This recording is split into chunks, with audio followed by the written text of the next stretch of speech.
బ్రహ్మానందం. చాలా రోజుల తర్వాత 'రాజా గౌతమ్' గారైతే ఒక మంచి మూవీతో మన ముందుకైతే వచ్చారని చెప్పొచ్చు. ఈ మూవీ 2 అవర్స్ 30 మినిట్స్ రన్ టైమ్‌తో ఫుల్ కామెడీగా ఉంది. మూవీ అయితే ఎక్కడా బోర్ కొట్టలేదు. బేసిక్ స్టోరీ వచ్చేసి 'రాజా గౌతమ్' గారు జూనియర్ ఆర్టిస్ట్‌గా అవకాశాల కోసమైతే చాలా సంవత్సరాలుగా చూస్తుంటాడనమాట.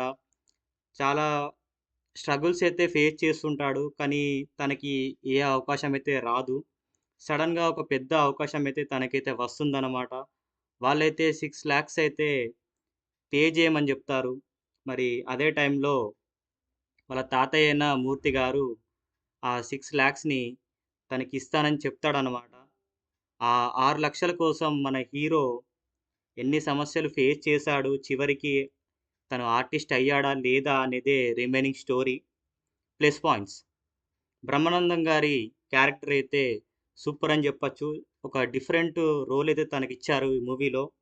అలాగే వెన్నెల కిషోర్ గారి కామెడీ అయితే సూపర్ అని జెప్పొచ్చు. ఈ మూవీకి ప్లస్ పాయింట్ అయింది. అలాగే రాజా గౌతమ్ గారి యాక్టింగ్ గూడా చాలా బావుంది ఈ మూవీలో. Minus points. స్టోరీ డిఫరెంట్‌గా ఉన్నప్పటికీ కొన్ని సీన్స్ అయితే బోర్ గొట్టాయి. మెయిన్‌గా ఫస్ట్ హాఫ్‌లో. అలాగే సాంగ్స్ గూడా యావరేజ్ అనిపించాయి. బట్ ఓవరాల్ అయితే మూవీ బాగుంది. మీ ఫ్యామిలీతో కలిసి చూడొచ్చు. డెఫినిట్‌గా అయితే మీకు నచ్చుతుంది. నేనైతే 2.8 రేటింగ్ అయితే ఇస్తున్నాను ఈ మూవీకి. మరి ఈ ఈ మూవీ మీకెలా అనిపించిందో కామెంట్ బాక్స్‌లో అయితే తెలియజేయండి. Thank you.